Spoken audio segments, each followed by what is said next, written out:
Assalamualaikum warahmatullahi wabarakatuh. Salam damai untuk saudaraku di seluruh Indonesia dimanapun berada. Saudaraku semua, hari ini izinkan saya untuk menyampaikan sesuatu yang real, ya. Bagaimana kami memutuskan untuk memilih salah satu paslon dalam pemilu di tahun 2024 ini. Kemudian juga tidak lupa, pertama salam hormat kami kepada teman-teman pendukung dari paslon nomor urut 1 Bapak Anies Baswedan dan paslon nomor urut 3 Bapak Ganjar. Kedua tokoh ini juga merupakan tokoh yang sama-sama saya kagumi terkait dengan beberapa tindakan-tindakan beliau dalam tugas beliau, ya. Karena kita juga sering, ya, melihat bagaimana Pak Ganjar ini seorang yang tegas, ya, dalam bersikap. Kemudian Pak Anies Baswedan juga melakukan beberapa hal yang tentunya baik untuk warga DKI selama beliau menjabat sebagai gubernur di sana, seperti itu, teman-teman, ya. Intinya kami tetap menghormati Bapak Anies maupun Bapak Ganjar, dan kami sangat-sangat menghormati saudara-saudara kami yang berbeda pilihan paslon dengan kami, di mana kami sekeluarga memilih paslon nomor 2, yaitu Bapak Prabowo Subianto. Nah, teman-teman, seperti ini, ya. Dari awal saya sendiri konsisten, dari awal Bapak Prabowo Subianto ikut kontestasi pemilihan umum atau sebagai calon presiden, dan ini yang ketiga kalinya. Sejak awal saya konsisten selalu menjatuhkan pilihan kepada Bapak Prabowo Subianto, dan alhamdulillah untuk pemilu 2024 ini seluruh anggota keluarga saya memutuskan untuk memilih Bapak Prabowo Subianto. Walaupun awalnya di pemilu-pemilu sebelumnya beberapa di antara keluarga kami juga berbeda pilihan, seperti itu, ya, teman-teman, ya. Nah, itu sesuatu yang wajar, ya. Beda pilihan itu sesuatu yang wajar. Budaya saling mencaci maki, budaya saling membenci hanya karena perbedaan pilihan calon presiden itu kita buang jauh-jauh, ya. Karena bagi kami, bagi saya pribadi, saling membenci, saling mencaci maki, saling dendam, ya, saling menghujat hanya gara-gara perbedaan pilihan calon presiden tadi, itu sesuatu yang sangat-sangat disayangkan, ya. Tidak seharusnya kita berpecah belah karena beda pilihan presiden, seperti itu.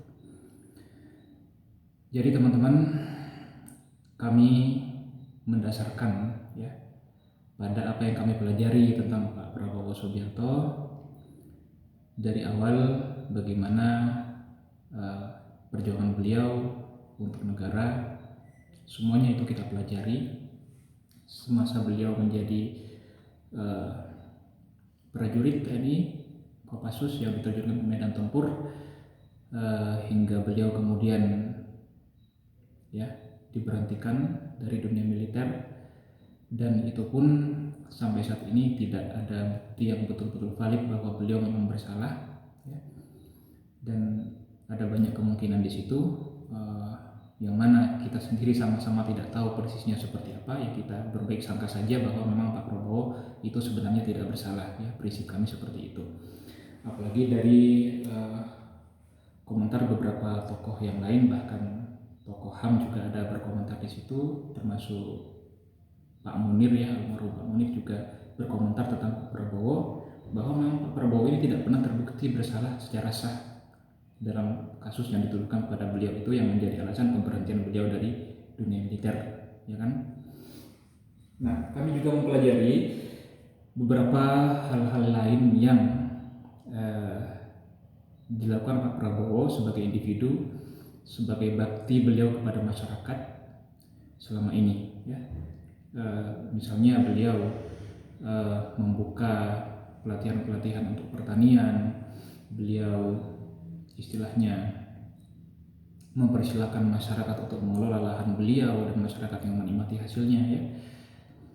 Termasuk lahan yang kabarnya diambil oleh Pak Prabowo Subianto untuk kepentingan pribadinya, yang 500.000 hektar kalau nggak salah ya. Nah ternyata itu ada klarifikasi bahwa itu sebetulnya tanah itu bukan digunakan Pak Prabowo secara pribadi, tapi tanah itu statusnya HGB, dan Pak Mahfud MD sendiri yang menjelaskan bukan atas nama pribadi Pak Prabowo, tapi itu hanya SHGB, hak guna saja, dan itu dipasarkan kepada masyarakat setempat untuk mengelola tanah tersebut.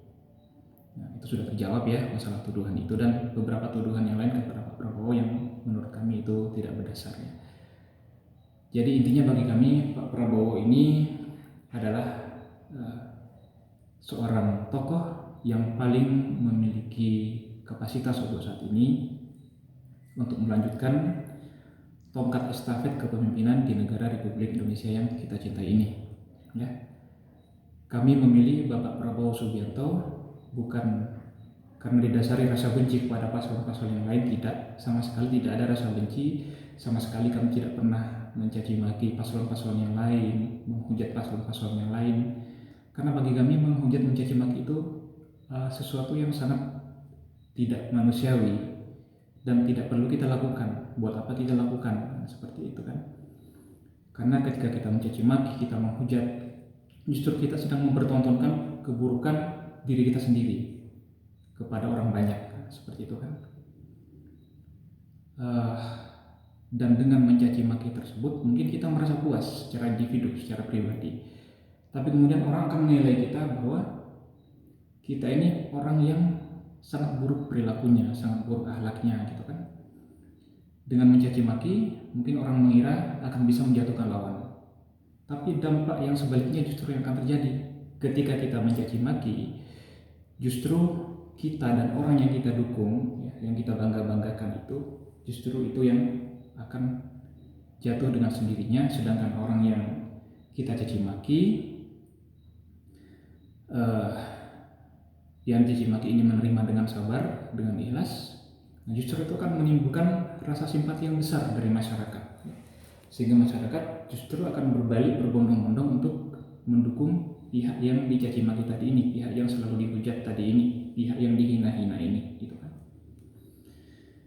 Jadi jangan merasa puas ketika kita mencaci maki salah satu tokoh di dalam kontestasi pemilu ini, yang kita menganggap itu akan mendatangkan kemenangan, justru akan menjatuhkan kita sendiri, ya.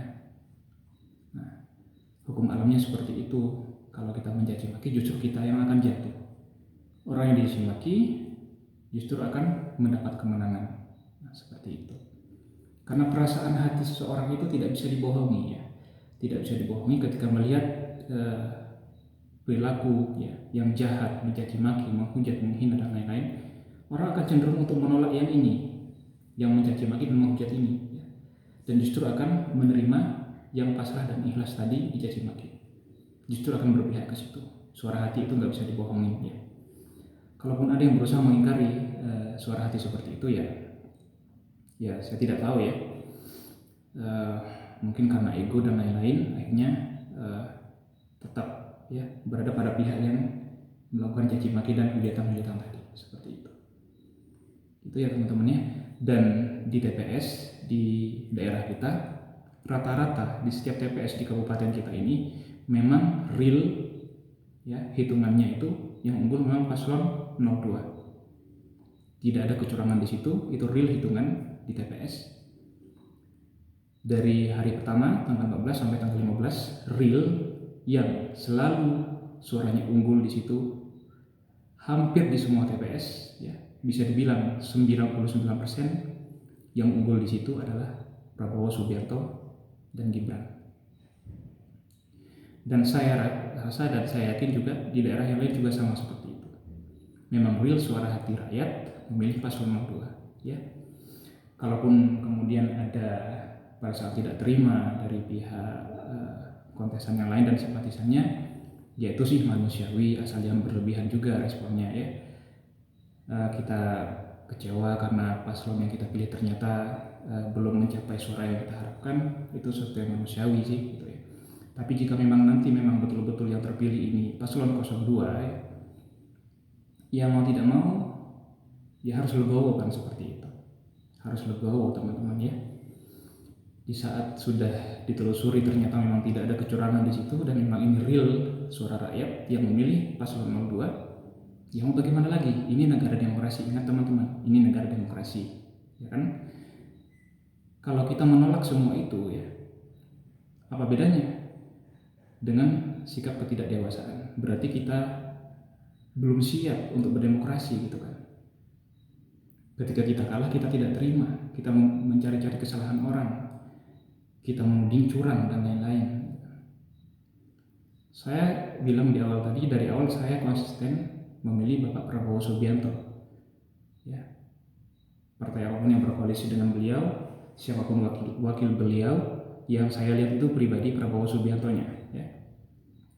Dan saya 2 kali pemilihan yang sebelumnya beliau kalah dalam pemilu, saya tidak masalah, saya legowo.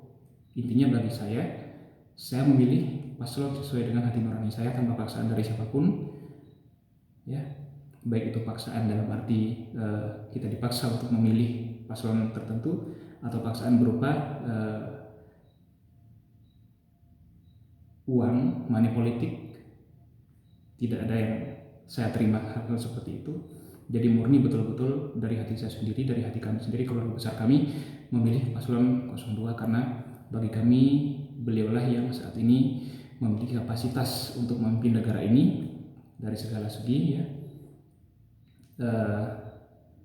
Namun di luar itu kami tetap menghormati dan menghargai Bapak Anies Baswedan dan juga Bapak Ganjar Pranowo. Tidak sedikit pun mengurangi rasa hormat kami kepada beliau, ya.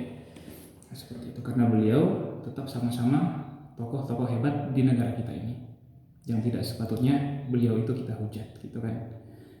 Sama sekali tidak pantas kita sebagai rakyat Indonesia menghujat tokoh-tokoh kita, ya. Kalaupun beliau sama-sama mencalonkan diri sebagai presiden, ya tinggal bagaimana kita menentukan pilihan saja, seperti itu. Tidak perlu ada saling hujat, tidak perlu ada saling caci maki, dan ketika sudah terlihat kemenangan berpihak pada salah satu paslon, ya sudah, kita legowo, itu hasil demokrasi kita, seperti itu. Nah teman-teman, oh ya, ada lagi terkait usia yang sudah tua. Bapak Prabowo Subianto memang sudah berusia 71 tahun ya sekarang. Kita harus melihat juga berapa presiden di luar sana dengan usia yang kurang lebih sama dengan Pak Prabowo Subianto, pada kenyataannya mampu melakukan aktivitas kepemimpinan beliau dengan baik, seperti itu. Sebut saja Presiden Putin yang sampai saat ini masih menjabat sebagai presiden, ya, usia sudah 71 tahun, ya. Kemudian beberapa presiden dari negara-negara yang lain juga usianya sudah sama-sama sangat senior sekali, gitu kan. Jadi kita juga belum kewawasan tentang hal-hal seperti ini, ya. Bukan alasan untuk mengatakan Bapak Prabowo tidak pantas lagi menjadi presiden hanya karena beliau sudah memasuki usia 70 tahun. Nah, itu kan. Itu ya beberapa alasan kami dalam menjatuhkan pilihan kepada Bapak Prabowo Subianto. Apa yang Bapak Prabowo Subianto lakukan saat ini di level beliau sebagai individu, sebagai seorang Prabowo Subianto, beliau sudah mampu melakukan banyak hal, ya. Bakti kepada masyarakat, bakti kepada negara, ya, yang tidak bisa kami rinci satu persatu di sini karena waktunya terbatas di sini, ya.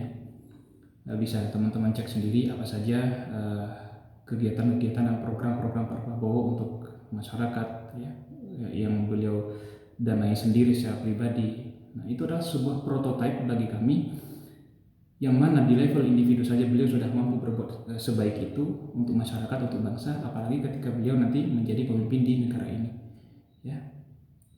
Prototipe kebaikan-kebaikan tadi beliau bisa lakukan secara lebih meluas, ya, dalam posisi beliau nantinya sebagai pemimpin di negara Indonesia. Amin ya rabbal alamin. Salam damai selalu. Beda pilihan boleh, tapi jangan sampai berpecah belah karena perbedaan pilihan calon presiden. Damai selalu Indonesiaku. Assalamualaikum warahmatullahi wabarakatuh.